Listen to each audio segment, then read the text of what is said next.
সেই কাঁচকলা কাঁদিতে মাত্র দুটো ছড়া ছিল, আর গাছটা নষ্ট হয়ে যাচ্ছিল বলে তখন কালকে কেটে ফেললো। তো সেই কাঁচকলা দিয়ে আজকে কাঁচকলার ভর্তা করব। আর সমুদ্রের মৌরলা মাছ এসেছে, সমুদ্রের মৌরলা মাছ দিয়ে পালং শাক দিয়ে তেল ঝাল করব। আর সাথে থাকছে ফুলকপি ডিম আলুর ঝোল। আমাদের বাড়িতে বা আমার রান্নাঘরে যতবার মৌরলা মাছ রান্না হয়েছে, দেশি মৌরলা মাছগুলি বেশিরভাগ আমাদের রান্না হয়। এই সমুদ্রের মৌরলা মাছ এই প্রথমবার আসলো। এগুলো কিন্তু কখনো রান্না করিনি। আজকে বর্ণিতার বাবা বাজারে দেখতে পেয়ে বলছে এগুলো নিয়ে যাই, দেখা যাক খেতে কেমন হয়। দেখুন সাইজে বেশ বড় বড় আর একদম সাদা ধপধপে, দেখতে সুন্দর। তো টেস্ট কেমন রান্না করে খাওয়ার পরেই বলবো, কারণ এর আগে আমরা খাইনি। তো চলুন রান্নাবান্না শুরু করি। আগে মাছ বেছে নিই, তারপরেতে একে একে সব কিছু সবজি টবজি কেটে রান্না শুরু করে দেবো। মাছগুলো একটা একটা, মাছগুলো ভীষণ সাদা ধপধপে, আঁশ আছে বলে বোঝাই যাচ্ছে না। যখন বটিতে এরকম রগড়াচ্ছে তখন বোঝা যাচ্ছে যে হ্যাঁ আঁশ আছে। আর এই যে বাপের বাড়ির প্রথম পালং শাক এসেছে এবছর চাষ করেছে ভাই, বড় ভাই চাষ করেছে। বাবা তো আর পাচ্ছেন না, তো বড় ভাইয়ের হাতের পালং শাক পাঠিয়ে দিয়েছে, তখন গিয়েছিল। তো শাকগুলো ওই জন্য একটুখানি হালকা ঝিমিয়ে গেছে।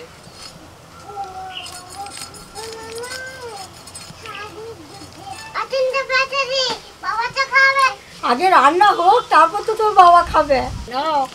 না অনেকগুলো মাছ দুজন মিলে কেটে নি, নাহলে অনেক দেরি হবে। চুনো মাছ বাঁচতে একটু সময় লাগে। হ্যাঁ, সমুদ্রে মাছ বড় বড়, দেশি মাছ হলে আরো সময় লাগতো। ছোট ছোট এই তো বাচ্চি তো বাচ্চি তো।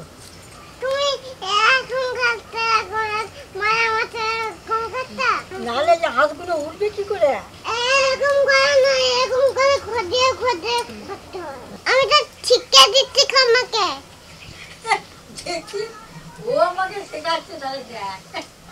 তোমাদের বুবলু সোনা এখন এমন হয়েছে জানো, এদিক চলে যাচ্ছে ওদিক চলে যাচ্ছে, আবার লুকিয়ে থেকে আবার কুকি দিচ্ছে। এই সারা বাড়ি খুঁজে পাচ্ছি না, যে মুখটা শুধু বার করে বলছে কুকি আমি এখানে। খুব বদমাইশ হয়েছে, সারাদিন ওই করবে জানো। যতক্ষণ না ঘুমোবে ততক্ষণ পর্যন্ত ওরকম চালিয়ে যাবে। তুমি আজকে স্কুলে গেছিলে? তো তুমি স্কুলে গেছিলে, কি পড়ালো দিদিমণি? অঙ্ক বই পড়াইছি। অঙ্ক করিয়েছে প্রথম দিনই।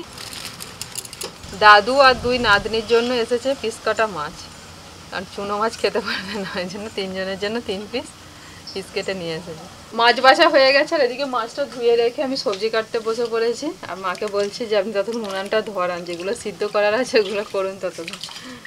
আর বুবলু সোনা প্রত্যেক দিন ওখানে খানিকটা ধুলো রাখা আছে মাটি, রোজ এসে ওখানটা নিয়ে এখন খেলা করবে কিছুক্ষণ। চান করার আগে যতটা মেখে নেয়। ঠান্ডা পড়েছে, আপনার বুবলু সোনা এখন জল খেতে চাইছে না। তখন কত জল খেত, এখন জল টান কমে গেছে, জল দিচ্ছি খাচ্ছে না।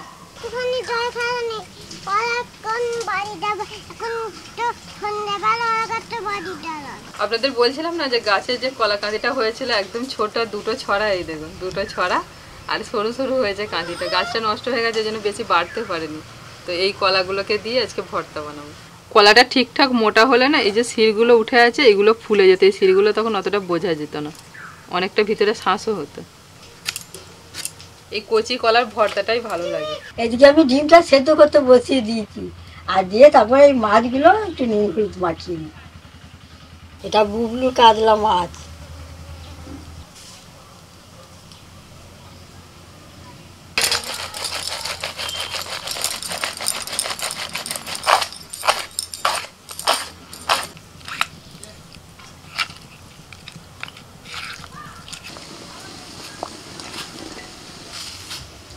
দেখতে দেখতে ডিম সেদ্ধ হয়ে গেল।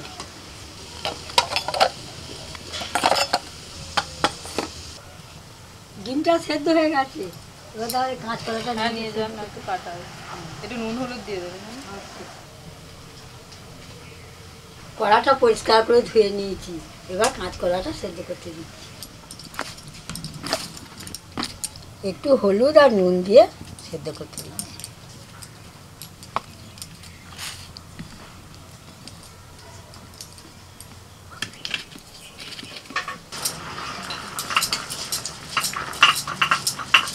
কাঁচকলা সিদ্ধ হয়ে গেছে, এখন নামিয়ে নিচ্ছি। বুবলুর মাছগুলো আগে ভেজে দাও জানো। হ্যাঁ বুবলু বড়িটা দুপুরে ভাত খাবে দিয়ে আসি।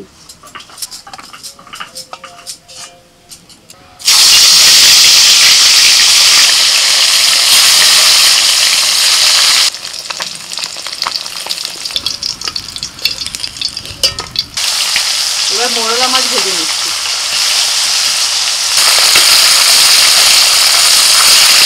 আমাদের সবসময় দেশি মাছই সব খাওয়া হয়, সমুদ্রের মাছ কমই হয়। ঘুরিয়ে ফিরে সব রকমই খাওয়া ভালো। সমুদ্রের মাছও হ্যাঁ, মুখের স্বাদটাও পাওয়া যাবে আর তোমার উপকারও আছে।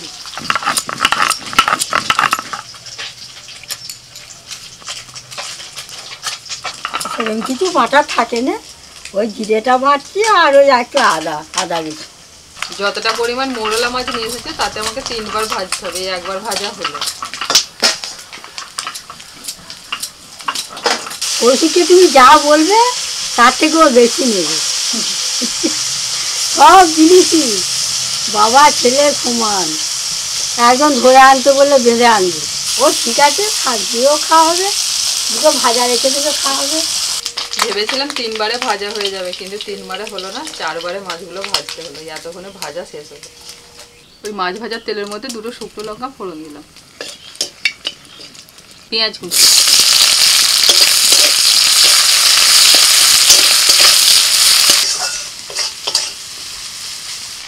পেঁয়াজটা ভাজা হয়ে গেছে, দিয়ে দিচ্ছি রসুন বাটা, আদা বাটা, কাঁচা লঙ্কা বাটা।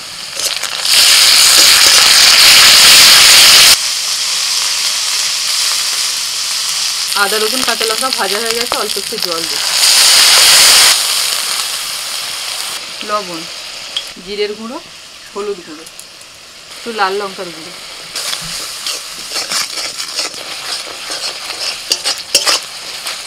মশলাটা কষানো হয়ে গেছে, এবার পালং শাক দিয়ে দিচ্ছি।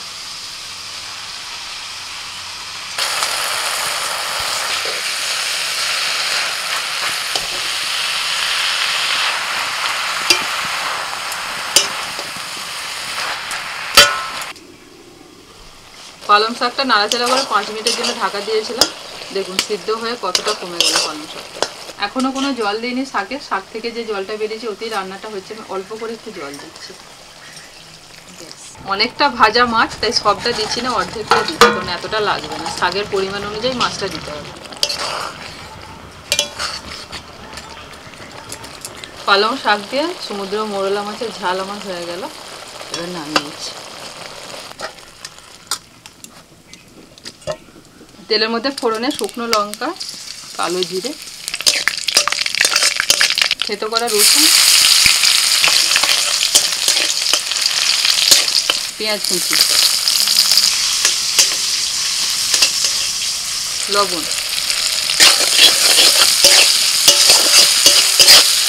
হলুদ গুঁড়ো, জিরের গুঁড়ো, কাঁচা লঙ্কা কুচি, সামান্য একটুখানি কাশ্মীরি লঙ্কার গুঁড়ো।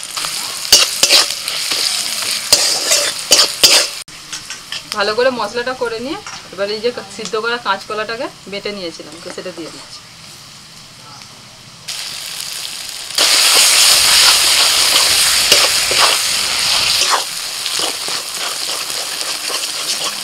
এখানে তো একটু দেরি হবে, ওই জন্য বুবলুকে বনিটাকে মাছ ভাজা দিয়ে এলাম, ওখানে ডাল ভাত হয়েছে, খেয়ে নেবো মাছ ভাজা দিয়ে। নাড়াচাড়া করতে করতে দেখুন এবার কড়া থেকে যে উঠে আসছে, তো ঠিক এইরকম হবে, তখন নামিয়ে দিতে হবে।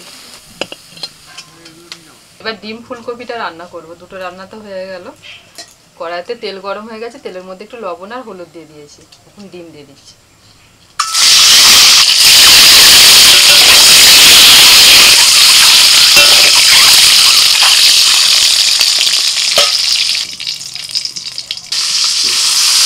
ডিম তুলে নিয়ে এবার আলুটা ভেজে নিচ্ছি।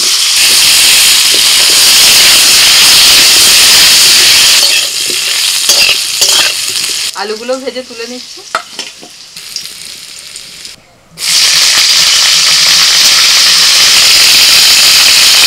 ফুলকপির মধ্যে একটুখানি লবণ আর একটু হলুদ গুঁড়ো দিয়ে দিচ্ছি।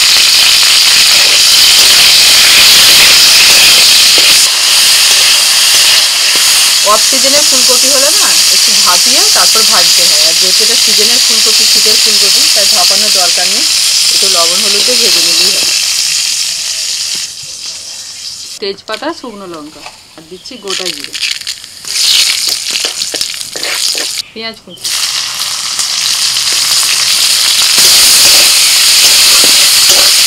লবণ,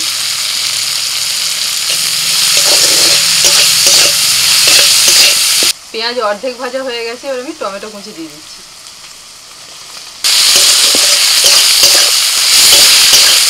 আদা বাটা, রসুন বাটা, জিরে বাটা আর কাঁচা লঙ্কা বাটা একসাথে দিয়ে দিচ্ছি।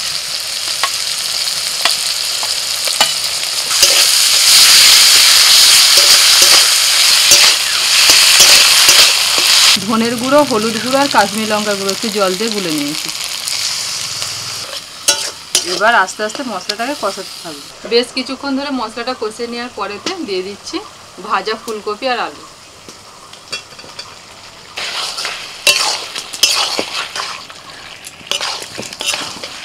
আলু আর ফুলকপিটাকে মশলার সাথে বেশ কিছুক্ষণ কষিয়ে নিয়েছি, প্রায় মিনিট 5-7 মতো কষিয়ে নিতে হবে। এবার জল দিয়ে দিচ্ছি।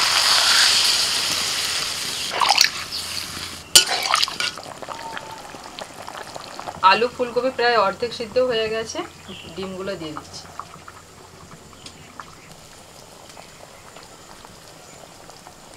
ডিম আলু ফুলকপি ঝোল আমাদের একদম রেডি। নিয়ে এসো, আসুন পেতে ফেলেছি। এই তো আমি এদিকে থালা রেডি করে ফেলেছি তোমার।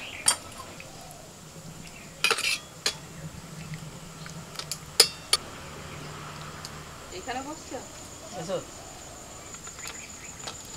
বাহ, থালা সাজিয়ে দিয়েছি, গরম গরম একদম খেয়ে নাও। সুন্দর, আমাদের বুবলুর মতন। প্রথমেই জন্মদিনে লেবুটাকে নিগড়ে দিয়ে আর করছে, টক লেগে গেছে। জিভে দিয়ে দিয়েছে ডাইরেক্ট।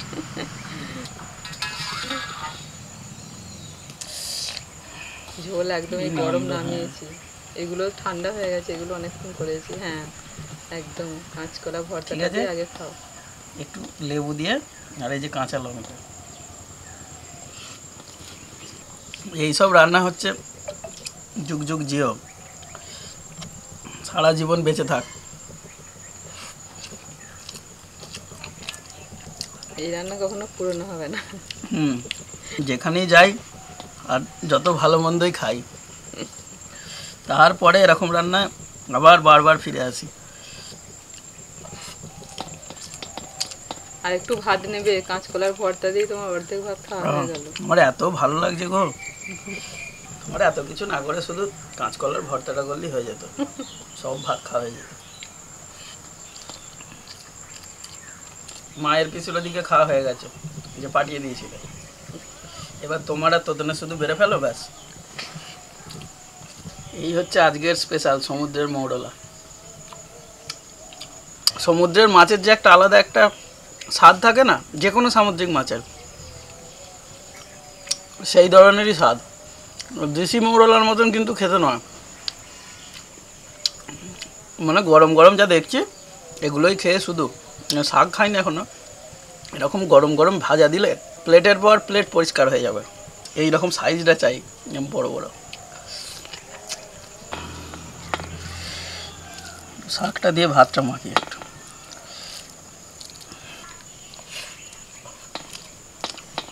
এই সিজনের প্রথম পালং শাক তো, যার জন্যে স্বাদটাই আলাদা।